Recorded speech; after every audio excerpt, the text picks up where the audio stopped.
नमस्कार, मैं हूं आपके साथ सोनिया चौहान। अपना उत्तर प्रदेश में आप सभी का स्वागत है। रुक करते हैं खबरों की ओर।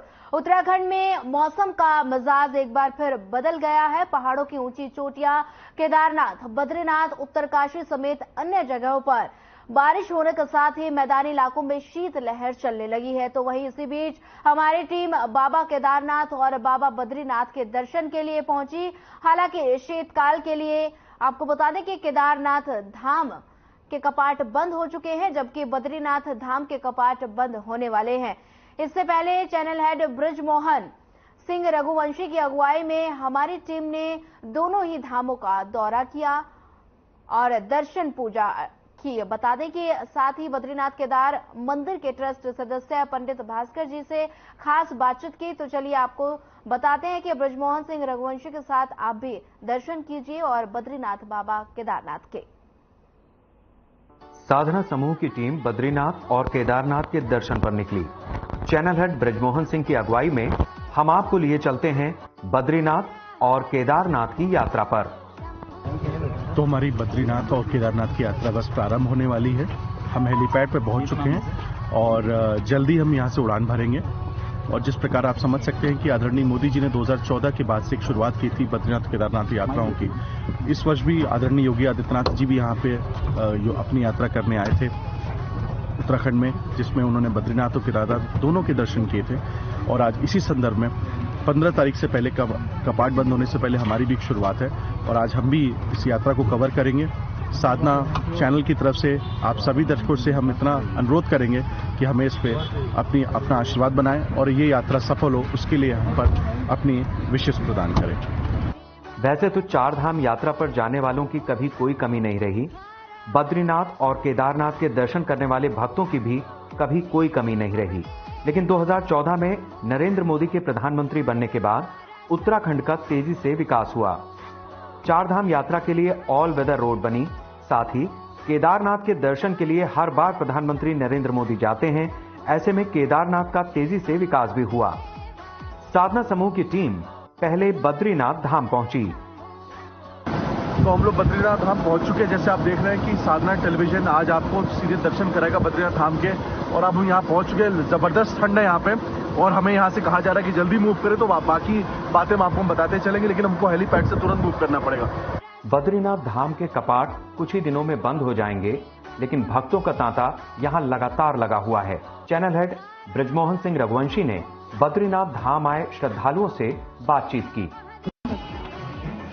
तो हम लोग बद्रीनाथ मंदिर के एकदम पास पहुंच चुके हैं और आप देख सकते हैं कि बस जल्दी हम आपको दर्शन कराएंगे मंदिर में और अपने दर्शकों को सीधा, अगर हमें संभव हो पाया तो हम अपने दर्शकों को सीधा लाइव प्रसारण सीधे दिखाएंगे यहाँ से। आप देख सकते हैं मैं बद्रीनाथ धाम मंदिर के ठीक सामने खड़ा हूँ और आप देख सकते हैं किस प्रकार से लोगों की भीड़ यहाँ पे। मैं बोलूँगा अपने सहयोगी से कृपया पूरी भीड़ को दिखाएं, जिस तरह से जो श्रद्धालु हैं यहाँ पे वो कितनी संख्या में यहाँ पे मौजूद हैं।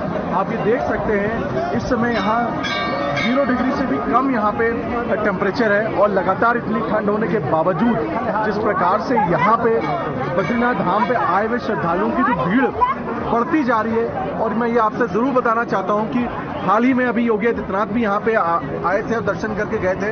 कहीं ना कहीं राजनेताओं का असर तो पड़ता ही है, लेकिन आम जनता जिस प्रकार से एक श्रद्धालु ग्रुप में बद्रीनाथ धाम में अपना कहीं ना कहीं जो संख्या बढ़ती जा रही है वो बताती है कि ये धाम कितना पवित्र है और लोगों में आस्था के प्रति जो आस्था यहाँ के प्रति है वो कितनी लगातार बढ़ रही है। यहाँ पे बुजुर्ग हों, चाहे वो बच्चे हों, चाहे वो स्त्रियां हों या पूरा परिवार हो, पूरा कुटुंब यहाँ दिख रहा है कि वो सब आ चुके हैं लोग यहाँ पे और बाबा बद्रीनाथ जी के दर्शन किए हैं। मैं फिर से एक बार अपने सहयोगी से बोलूंगा कि कृपया एक बार पूरा ये व्यू दिखाएं यहाँ पे हमारे दर्शकों को। ये बद्रीनाथ धाम जो दर्शक हमारे इस प्रोग्राम को देख रहे हैं, साधना टीवी के सभी दर्शकों को ये हम बता सकते हैं कि आप ये पूरा आप इसको सजीव प्रसारण भी देख सकते हैं कुछ ही क्षणों के बाद। और ये पूरा जो दृश्य है ये अपने आप में दिव्य है। आप बद्रीनाथ धाम के दर्शन कर रहे हैं साधना टीवी के माध्यम से। बद्रीनाथ भारतीय राज्य उत्तराखंड के चमोली जनपद में अलकनंदा नदी के तट पर स्थित एक हिंदू मंदिर है। ये हिंदू देवता विष्णु को समर्पित है और ये स्थान इस धर्म में वर्णित सर्वाधिक पवित्र स्थानों 4 धामों में से एक है। बद्रीनाथ धाम की महत्ता यहाँ के पंडितों ने बताई। भगवान जी के आशीर्वाद से बहुत बेहतरीन दर्शन हमारे हुए और दर्शन के उपरांत हम सीधे बातचीत करेंगे पंडित जी। एक तो शुभ नाम अपना बताएं और आप यहाँ किस पद पर हैं और बद्रीनाथ धाम के विशेषताओं के बारे में हमारे दर्शकों को बताएं। मेरा नाम पंडित भास्कर डिमरी, सदस्य श्री बद्रीनाथ केदारनाथ टेम्पल कमेटी। मैं आपको बता दूं कि अभी जो ये कपाट बंद होने का समय आ गया, काफ़ी ठंड भी काफ़ी आ गई यहाँ पे, और जिस हिसाब से यहाँ पे आदमियों का उत्साह और भगवान बद्री विशाल के प्रति जैसी उनकी आस्था और जैसी उनकी श्रद्धा है, उसके सामने सब चीज़ व्यर्थ ऐसा मुझे लग रहा कि ठंड भी बहुत ज़्यादा है, तब भी लोग लाइन पे खड़े सुबह 3 बजे से, और आपके सामने आपके मंदिर के आसपास सभी देखो कि भीड़ किस तरह यहाँ पे, तो बिल्कुल ये सिद्ध और प्रत्यक्ष प्रमाण ये होता है कि आस्था प्रबल हो, इसके सामने सब कुछ व्यर्थ है। पंडित जी, एक सवाल खासतौर से हम पूछना चाहते हैं, मैं अपने सहयोगी से बोलूं कृपया एक व्यू जो है वो पूरे यहाँ का दिखाएं, क्योंकि यहाँ पे कुछ काम भी चल रहा है और ये भव्य रूप से ये जो धाम है इसका जो पूरा जीर्णोद्धार जो खासतौर से हम कहें, जो इसको निर्माण जो इसका पूरे अच्छे तरीके से हो रहा है और श्रद्धालु, और हम ये कह सकते हैं कि आदरणीय प्रधानमंत्री जी के विजिट के बाद से और आदरणीय योगी आदित्यनाथ जी की उनकी खुद की सोच और वर्तमान में उत्तराखंड के जो मुख्यमंत्री हैं पुष्कर सिंह धामी, उनके कहीं ना कहीं उनके निजी उनके इंटरेस्ट लेने से यहाँ पर बहुत सारे यहाँ पे काम अच्छे से हो रहे हैं। पंडित जी, ये जो पूरा कंस्ट्रक्शन चल रहा है क्या है और ये आगे इसके क्या स्वरूप मिलने वाला है? देखो, भारत के यशस्वी प्रधानमंत्री आदरणीय नरेंद्र भाई मोदी जी और हमारे उत्तराखंड के माननीय मुख्यमंत्री श्री पुष्कर सिंह धामी जी का जो उनका विश्वास है और जो भविष्य के प्रति जो उनका चिंतन है, जिस हिसाब से यहाँ पे मास्टर प्लान जो आज की डेट में जो है हजारों श्रद्धालु आते हैं प्रतिदिन यहाँ पे आ रहे हैं, तो उस दृष्टिकोण से भविष्य में लगभग 1-1.5 लाख रुपए प्रतिदिन यहाँ पे 1-1.5 लाख तीर्थयात्री यहाँ पे दर्शन करेंगे। उनकी सुविधाओं को लेकर ये मास्टर प्लान का भव्य रूप तैयार किया जा रहा है। इसके लिए मैं बद्रीनाथ टेम्पल कमेटी के और यहाँ पे पुजारी संघ जितने भी डिमरी धार्मिक केंद्रीय पंचायत है, हक हकदारी है, उनकी तरफ से माननीय प्रधानमंत्री और देश के जो लोकप्रिय पूरे विश्व में जिन्होंने अपनी अच्छी छवि बनाई है आदरणीय नरेंद्र भाई मोदी जी और प्रदेश के मुख्यमंत्री श्री पुष्कर सिंह धामी जी का एक बार आभार व्यक्त करना चाहता हूँ, जिनके कारण ये युद्ध स्तर पर ये मास्टर प्लान को किया जा रहा है। बद्रीनाथ धाम अलकनंदा नदी के तट पर स्थित है। यहाँ आने वाले भक्त मां अलकनंदा के दर्शन पूजन भी करते हैं। ये अलकनंदा नदी आप देख सकते हैं और सीधे मैं बोलूँगा कि एक बार गंगा नदी के दर्शन जरूर कराएं हमारे दर्शकों को। बड़ी पवित्र नदी कही जाती है ये, और मुझे लगता है कि सौभाग्य वालों को ही अवसर मिलता है जब वो इस नदी के दर्शन कर पाए। हम पूरी कोशिश करेंगे कि हम इस नदी के साक्षात स्पर्श भी कर सके, ये हमारी कोशिश होगी। और यह अलकनंदा नदी है, आप देख सकते हैं, और हम बहुत जल्द ही आपको दर्शन बद्रीधाम जी के करवाएंगे। मुझे और हमारी टीम को यह सौभाग्य मिला कि हम अलकनंदा नदी जो आप देख सकते हैं, जो पवित्र नदी है, जो माँ गंगा के साथ आगे समर्पित होती है, और यही माँ गंगा भी इसको हम कहलाते हैं, इनको कहा जाता है। पूरे देश के भ्रमण करने के बाद भी हमें वो सौभाग्य नहीं मिलता जब हम खास तौर से जब पवित्र नदियों का हम दर्शन कर पाते हैं। और अलकनंदा एक ऐसी नदी है जिसको आज हम देख सकते हैं, ये इतना, इसको मैं स्पर्श अगर कर रहा हूँ तो मैं कह सकता हूँ कि इसमें ये सीधा ये बर्फनुमा ये जो जल आप देख रहे हैं, ये उस पवित्र नदी का सिर्फ एक छोटा सा वो है, लेकिन मेरे हाथ इसमें कांप रहे हैं, इतना ज़्यादा ये पूरी तरीके से ये ठंडी हो चुकी है, और इतनी ज़्यादा इसमें जो हम कह सकते हैं कि इसको हमारे छूने में भी इसको तकलीफ हो रही है। आप देख सकते हैं मेरे हाथ का रंग क्या हो गया है। लेकिन मैं अपने दर्शकों से बस इतना बताना चाहता हूँ, धर्म और खास तौर से हिंदुत्व धर्म अगर हम बात करते हैं तो उसमें इन नदियों का उल्लेख किया गया है, वेदों में भी उल्लेख किया गया है, और ये नदी अपने आप में इस देश की पवित्र नदियों में से एक है। बद्रीनाथ मंदिर में हिंदू धर्म के देवता विष्णु के एक रूप बद्री नारायण की पूजा होती है। यहाँ उनकी 1 मीटर लंबी शालिग्राम से निर्मित मूर्ति है, जिसके बारे में मान्यता है कि इसे आदि शंकराचार्य ने 8वीं शताब्दी में नारद कुंड से निकालकर स्थापित किया था। तो हम लोग के दर्शन बहुत ही भव्य रूप से बद्रीनाथ धाम के हो चुके हैं। अब हम लोग केदारनाथ धाम के दर्शन के लिए यहाँ से तैयारी करने जा रहे हैं। कुछ ही पलों में हमारा चौपर उड़ेगा और फिर हम लोग सीधे केदारनाथ धाम जाएंगे। केदारनाथ मंदिर भारत के उत्तराखंड राज्य के रुद्रप्रयाग जिले में स्थित हिंदुओं का प्रसिद्ध मंदिर है। उत्तराखंड में हिमालय पर्वत की गोद में केदारनाथ मंदिर 12 ज्योतिर्लिंगों में सम्मिलित होने के साथ ही 4 धाम और 5 केदार में से भी एक है। तो आप देख सकते हैं हम लोग अब केदारनाथ धाम पहुंच चुके हैं। सामने आप ये मंदिर देख रहे हैं, यही वो मंदिर है जिसमें पूरे देश भर के नहीं बल्कि पूरे विश्व के लोग आते हैं दर्शन करने के लिए। और आज हमें भी ये सौभाग्य मिला कि बद्रीनाथ धाम के बाद हम केदारनाथ धाम पहुंच पाए हैं। और मुझे सांस लेने में भी तकलीफ हो रही है, लेकिन मैं ये कहूंगा कि आ करके यहाँ अगर हमारी सांसें भी अगर इतनी धीरे चले तो हमें कोई दिक्कत नहीं है, क्योंकि हम बाबा जी के पास पहुंच चुके हैं और जल्दी हम बाबा जी से दर्शन करके हम आपके पास वापस लौटेंगे। केदारनाथ धाम के कपाट बंद होने वाले हैं। इससे पहले भक्तों की भारी भीड़ बाबा केदार के दर्शन के लिए उमड़ रही है। साधना समूह के चैनल हेड ब्रजमोहन सिंह रघुवंशी ने बाबा केदारनाथ के दर्शन को आए भक्तों से बात की। आप देख सकते हैं कि श्रद्धालुओं की भीड़ यहाँ लगातार बढ़ रही है और साधना टीवी इस बात को लगातार अपने दर्शकों को बताता रहता है कि इस देश में जो धार्मिक स्थल है उनकी अपनी अलग महत्वता है। और यहाँ पे लोग लगातार यहाँ पे आए। भैया, आपको ये दर्शन करने आप पहली बार आए? कैसा लग रहा है आपको यहाँ दर्शन करने आए? क्या बद्रीनाथ जी से क्या मांगने वाले हैं आप? बस तो हम मांगिए आप कुछ क्या आपको क्या बोलना चाहेंगे आप खासतौर से बद्रीनाथ धाम के यहाँ के लोगों के लिए? बद्रीनाथ बहुत ही अच्छा सिस्टम है, आगा रहन सहन भी अच्छा है, खाना पीना भी सब सही है और जय साल फ्री लाइन आगे बढ़ रही है। तो आप सर यहाँ पर आने का मतलब है संसार की मुक्ति। तो ये लोग कुछ लोग हैं जो अपनी प्रतिक्रिया व्यक्त करते हैं। एक हमारे साथ माता जी हम इनसे पूछेंगे। माता जी, दर्शन करने आप यहाँ पे आई, क्या कहना चाहेंगे आप? सभी लोग आते रहे और हम हमेशा भगवान की दर्शन करते रहे। ये भगवान सब लोगों को सुखी शांत रखें और उनकी मनोकामना पूरी करें। तो लोग ये हमारे देश का आप संस्कार देख सकते हैं कि लोग सिर्फ अपने लिए नहीं मांगते बल्कि दूसरों के लिए भी मांगते हैं। यही हमारे देश का संस्कार है। मैं कुछ और भी लोगों से बातचीत करना चाहूंगा कि और उनसे पूछूंगा। और सर, कैसा लग रहा है आपको यहाँ दर्शन करके? अच्छा लगता है, बहुत आनंद आता है, बहुत शांति मिलती है, बहुत अच्छा लगता है। अब बताते हैं कि बहुत कष्टों के बाद आदमी यहाँ पहुँच पाता है, तो आप कैसे, आपने सफर कैसे किया यहाँ पे और कैसे पहुँचे आप यहाँ पे? इतना कष्ट तो नहीं है, गाड़ी से हम लोग आए हैं, आराम से गाड़ी आई है और यहाँ से पैदल धर्मशाला से यहाँ तक पैदल आए, बिल्कुल भी कष्ट नहीं है। तो आप देख सकते हैं भले ही वो कष्टों से गुजर करके यहाँ पे श्रद्धालु आ रहे हैं, लेकिन बाबा जी के और बाबा बद्रीनाथ धाम से दर्शन करने के बाद उन्हें सुकून मिलता है, वो अपने आप में उनको सारी एनर्जी देता है।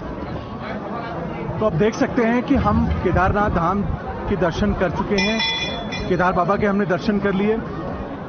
साधना टीवी के सभी दर्शक लगातार आप इस कार्यक्रम को देख रहे हैं और आप इसका पूरा कार्यक्रम, ये दोनों धामों के दर्शन आप विस्तार पूर्वक देख पाएंगे जल्दी हमारे चैनल के ऊपर। और आज हम जब केदार धाम पहुंचे तो हमारे साथ एक अगौड़ी बाबा हैं। अगौड़ी बाबा, आप कब से हैं यहाँ पर? शप्सी बाबा, हम 40 साल से रहते हैं। बाबा, यहाँ केदारनाथ धाम की क्या विशेषता है, बताइए। यहाँ अपार माया भोले शंकर हैं, उनकी लीला न्यारी है, उसकी माया को हम बता नहीं सकते हैं, बोले जाता है। वो 3 लोग 14 भवन का मालिक है। और जो लोग यहाँ पे आते हैं उनको क्या यहाँ से आशीर्वाद मिलता है बाबा? आशीर्वाद जो जैसे बाप चाहते हैं वैसे आशीर्वाद। मैं अपने सहयोगी से कहना चाहूंगा, एक बार कृपया जो है पूरा एक व्यू दिखाएं यहाँ केदारनाथ मंदिर का। आप भीड़ देख सकते हैं लोगों की। आज हालांकि सोमवार का दिन है, तो सोमवार के दिन सबसे ज्यादा भीड़ होती है, लेकिन यहाँ पे श्रद्धालुओं की कोई कमी नहीं, चाहे वो सोमवार हो या मंगलवार हो या बुधवार या कोई भी दिन, लगातार यहाँ भीड़ बढ़ रही है। लेकिन सोमवार के दिन खासतौर से आप देख सकते हैं कि श्रद्धालुओं की यहाँ पे भीड़ काफी लगातार है और ये सारे श्रद्धालु बाबा के दर्शन करने आए हैं। और हाँ, ये बात सच है, बाबा किसी को खाली हाथ नहीं भेजते हैं यहाँ से। और ये सारे श्रद्धालु लगातार उनके लिए आए हैं, उनको दर्शन करने के लिए आए हैं। हमारे साथ एक और श्रद्धालु से बातचीत करेंगे। सब क्या नाम है? शिवप्रकाश जी, कहाँ से आए हैं आप और दर्शन के लिए क्यों, कैसे आप मोटिवेट हुए आने के लिए? अयोध्या धाम से आए हैं। यहाँ आए हैं, बाबा जी का नाम बहुत सुना था, कई सालों से इच्छा थी आने के लिए। आज बाबा जी ने अपने आशीर्वाद दिया और यहाँ दर्शन करवा दिया। तो कैसा लग रहा है आपको? बहुत अच्छा लग रहा है। थोड़ी व्यवस्था लगी यहाँ, लेकिन यह है कि अभी नया कंस्ट्रक्शन हो रहा है, सब कुछ नया हो रहा है, धीरे धीरे सुधार होगा। ईश्वर से प्रार्थना है सुधार हो, लोगों को सुगमता से दर्शन हो, अच्छा लगे। अयोध्या में भी भगवान श्री राम जी बहुत जल्द विराजमान होने जा रहे हैं। आप वहाँ से आ रहे हैं, क्या कहना चाहेंगे आप? अब बाबा धाम के बाद, अब बाबा केदारनाथ के बाद अब आप वहाँ दर्शन करेंगे श्री राम जी को, जब वो वहाँ पे विराजमान हो जाएंगे 22 जनवरी के बाद, जैसे कि जो डेट एक तिथि निर्धारित हो रही है। वहाँ पर बहुत तैयारी बहुत जबरदस्त चल रही है। मोदी जी का वहाँ बहुत ही स्नेह है और शायद उन्हीं के कारण वहाँ पर सब कुछ हो रहा है। इसके पहले भी सरकारें थी, सरकारें आई गई, लेकिन कोई ध्यान नहीं दिया था। यह सरकार जब से आई है तब से वहाँ बहुत ध्यान दिया है। रोडें वहाँ बड़ी चौड़ीकरण हो रही हैं। सारा अयोध्या का नाम पूरे विश्व पटल पे आ गया है। लोग बहुत सम्मान के साथ देख रहे हैं और वहाँ की कायाकल्प हो गई है। और हमें लग रहा है कि 24 तारीख जो डेट निर्धारित है मंदिर प्रशासन के द्वारा, उसके पहले ही वहाँ का सौंदर्यीकरण हो जाएगा और बहुत विधिवत लोगों के दर्शन होंगे। लोग बहुत अपने आप को धन्य बनाएंगे। पूरे विश्व से लोग वहाँ आएंगे। तो ये थे हमारे साथ एक श्रद्धालु जो खास तौर से इतने अयोध्या से आए हैं और ये भी बता रहे हैं कि अयोध्या में किस प्रकार से श्री राम जी के विराजमान होने से पहले ही वहाँ भव्य तैयारियां हो चुकी हैं। हम एक और श्रद्धालु से बातचीत करेंगे। सर, क्या नाम है आपका सर? तो जसकरण सिंह जी, कहाँ से आए आप और बाबा जी के दर्शन करके आपको कैसा लग रहा है? बहुत बढ़िया, हम पूना से हैं। बहुत बढ़िया दर्शन। Thank you. तो आपको लगता है बाबा यहाँ से किसी को खाली हाथ नहीं वापस भेजते हैं, आपको भी नहीं भेजेंगे? वो तो बाबा जी की देनी है, सब वही चला रहे हैं सब सृष्टि, तो अभी हम क्या ही कर सकते हैं। तो आप देख सकते हैं यहाँ पे आने वाले सभी श्रद्धालु पूरी तरीके से बाबा जी के साथ उनके दर्शन के बाद से कतई उन्हें महसूस नहीं हो रहा है कि यहाँ कितनी थकान है। और मैं फिर से अपने सहयोगी से बोलूंगा, कृपया एक बार पूरा इस मंदिर प्रांगण के पूरा व्यू दिखाएं हमारे दर्शकों को। ये जो धाम है, ये आज यहाँ पे -0 डिग्री सेंटीग्रेड से भी ज्यादा यहाँ पे ठंड है, लेकिन लोगों की जो हम कहते हैं एनर्जी है, वो एनर्जी कहीं ना कहीं श्रद्धालुओं को कोई भी तरह से पराजित नहीं कर रही है। हाल ही में उत्तर प्रदेश के मुख्यमंत्री योगी आदित्यनाथ उत्तराखंड के दौरे पर गए और बद्रीनाथ में दर्शन पूजन किया। इसके बाद वो यहां से केदारनाथ भी गए। सीएम ने ब्रह्म कपाल में अपने पितरों का और गुरुओं का तर्पण भी किया। केदारनाथ के भव्य दर्शन के बाद कहते हैं कि जब तक नंदी जी के आप दर्शन ना कर लें, तब तक आपका दर्शन पूर्ण नहीं माना जाता। हमारे साथ में बाबा जी हैं जो सबको आशीर्वाद दे रहे हैं। बाबा जी, हम साधना टीवी से हैं और लोग यहाँ जो भक्त इतने बढ़ रहे हैं, भीड़ बढ़ रही है, ये क्यों इतनी भीड़ बढ़ रही है बाबा? आस्था स्नातक है। हमारे केदार बाबा की जो आस्था भक्तों के दिलों में है, इसी आस्था का यहाँ भीड़ बढ़ाकर चल रही है। बाबा जी, आप यहाँ कब से हैं? हमें होगा 2002 से। बाबा जी, यहाँ केदारनाथ की मुख्य मान्यता क्या है? आखिरकार बाबा का ये मान्यता क्यों इतनी ज्यादा पूरे विश्व में? बाबा की शक्ति के कारण, बाबा की शक्ति के कारण सारी आत्माएं खींची चली जाती हैं। बाबा, ये बोला था जब यहाँ आपदा आई थी, उसके बावजूद भी इस मंदिर पर जरा सा भी किसी प्रकार की कोई दिक्कत नहीं हुई थी और यहाँ पे एक पत्थर आया था, उसके बारे में जरा घटना के बारे में बताइए। ना हुई थी, ना हुई है, ना होगी, क्योंकि इस मंदिर में जो है स्वयं भगवान यहाँ पर वास कर रहे हैं। इस स्थान पर यहाँ कभी इसका कुछ नहीं हो सकता है। ओम नमो नारायण, जय श्री कृष्ण। तो आप देख सकते हैं, ये बाबा जी ने मुझे भी आशीर्वाद दिया है और साधना टीवी के सभी दर्शकों को बाबा जी आशीर्वाद दे रहे हैं और वो कह रहे हैं कि जो भी केदारनाथ धाम आएगा उसके पास कोई समस्या नहीं रहेगी, उसकी सभी समस्याओं का समाधान होगा। केदारनाथ धाम से मैं बृजमोहन सिंह रघुवंशी अपनी सहयोगी सपना चरण के साथ साधना टेलीविजन के लिए केदारनाथ धाम से। चलिए सीधे लिए चलते हैं आपको तेलंगाना, जहां गढ़वाल में केंद्रीय गृह मंत्री अमित शाह ने सार्वजनिक बैठक को संबोधित किया। अपने संबोधन में क्या कुछ कहा, सुनिए। श्री जी वेंकटेश्वर रेड्डी जी, श्री डी के सिग्ना रेड्डी जी, श्री अप्सरा बसाप जी और आज इस कार्यक्रम में आए हुए प्यारे भाइयों, बहनों, माताओं और मेरे जिगर के टुकड़े जैसे युवा मित्रों, आप सभी को नमस्कार। आज मेरा सौभाग्य है कि जहां महाशक्ति की पीठों में से एक जोगुलंबस्वेरी शक्तिपीठ है, वो शक्तिपीठ को मैं प्रणाम कर मेरी बात की शुरुआत करता हूं।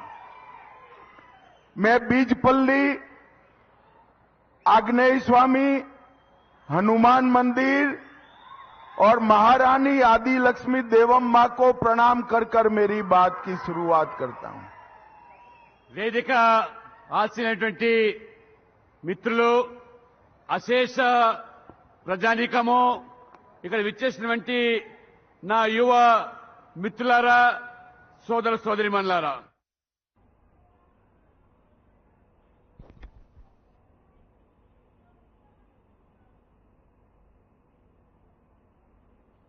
బీచ్పల్లి ఆంజనేయ స్వామి హనుమాన్ దేవాలయం మీ మధ్యలోకి రావడం చాలా నేను అదృష్టంగా భావిస్తా ఉన్నాను। मित्रों, सबसे राजस्थान के जनपद जालोर के आहोर विधानसभा क्षेत्र में जनसभा आयोजित की गई। यूपी के सीएम योगी आदित्यनाथ ने लोगों को संबोधित किया। क्या कुछ कहा, सुनिए। प्राप्त हो रहा है। भाइयों बहनों, राजस्थान में विधानसभा के चुनाव चल रहे हैं। विधानसभा का ये चुनाव हमारे लिए केवल चुनाव नहीं है, ये चुनाव जनता जनार्दन को शासन की योजना का लाभ मिले, यहां की बहन बेटियों के साथ साथ यहां के व्यापारियों और नागरिकों को सुरक्षा का बेहतर वातावरण मिले, विकास की योजनाओं के माध्यम से हमारे नौजवानों के लिए रोजगार मिले और राजस्थान की समृद्धि के साथ भारत दुनिया की सबसे बड़ी अर्थव्यवस्था के रूप में स्थापित हो, हमारा देश एक विकसित भारत के रूप में स्थापित हो, इसके लिए आपका आह्वान करने के लिए मैं विशेष रूप से यहां पर आया हूं। भाइयों बहनों, पिछले 9-9.5 वर्ष में प्रधानमंत्री मोदी जी के नेतृत्व में हमने बदलते हुए एक नए भारत को देखा है। वैश्विक मंच पर जिस भारत की प्रतिष्ठा बढ़ी है, अगर हमारे देश की प्रतिष्ठा बढ़ती है तो हमारे देश के 142 करोड़ लोगों का सम्मान बढ़ता है, हम सबका सम्मान बढ़ता है। प्रधानमंत्री मोदी जी के नेतृत्व में भारत का सम्मान बढ़ा है तो देश की सीमाएं भी सुरक्षित हुई हैं। आज कोई दुश्मन भारत की सीमा में घुस करके आतंकी कृत्य करने का दुस्साहस नहीं कर सकता। अगर करेगा तो उसे मालूम है भारत के बहादुर जवान उसकी मांद में घुस करके वो पाताल लोक से भी से निकाल बाहर कर देंगे।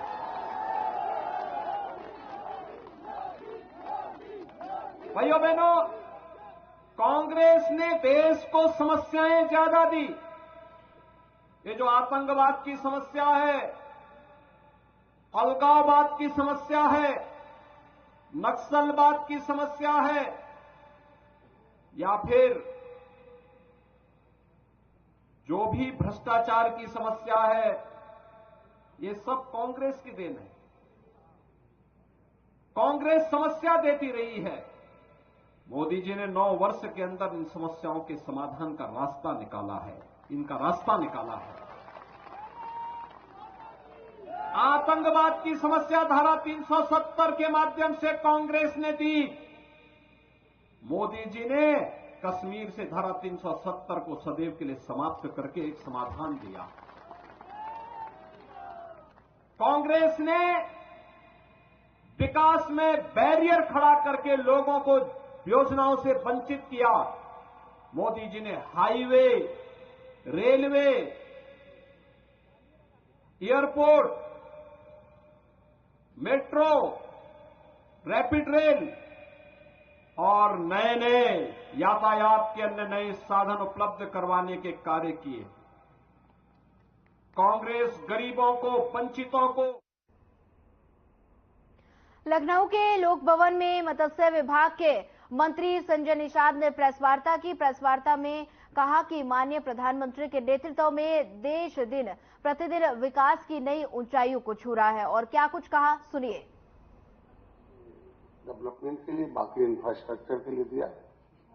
माननीय योगी जी के नेतृत्व में उत्तर प्रदेश में पहली बार मत्स्य मंत्रालय लखनऊ के कैबिनेट हुआ और उसका परिणाम अपने अधिकारियों को, उसको नीतियों को धरातल पर लागू किया। हमारे बाएं डायरेक्टर साहब बैठे हुए हैं, प्रशांत शर्मा जी, ज्वाइंट डायरेक्टर हमारे रमानी जी हैं और प्रमुख सचिव हमारे रजनीश जी के कुशल कर्मठ और लगातार उस नीतियों को समीक्षा के माध्यम से मदद किया किसानों को।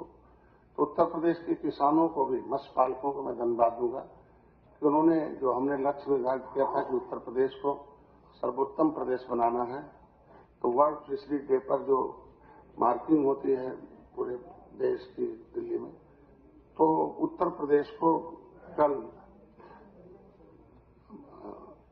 फिशरीज इंग्लैंड में जो कोस्टल एरिया के अलग होते हैं और जो मैदानी क्षेत्र, मैदानी भाग के जितने प्रदेश हैं उसमें उत्तर प्रदेश प्रथम स्थान प्राप्त किया है। इसके लिए मैं बधाई देता हूं सबको और आप सब लोगों का प्यार स्नेह मार्गदर्शन मिला। प्रथम स्थान प्राप्त करना हम लोगों के लिए गर्व का विषय है, क्योंकि मत्स्य क्षेत्र एक ऐसा क्षेत्र है जिसमें हम राजस्व की भी वृद्धि करते हैं। हम रोजगार। फिलहाल इस बुलेटिन में इतना ही। ज्यादा खबरों के लिए बने रहिए हमारे साथ। नमस्कार।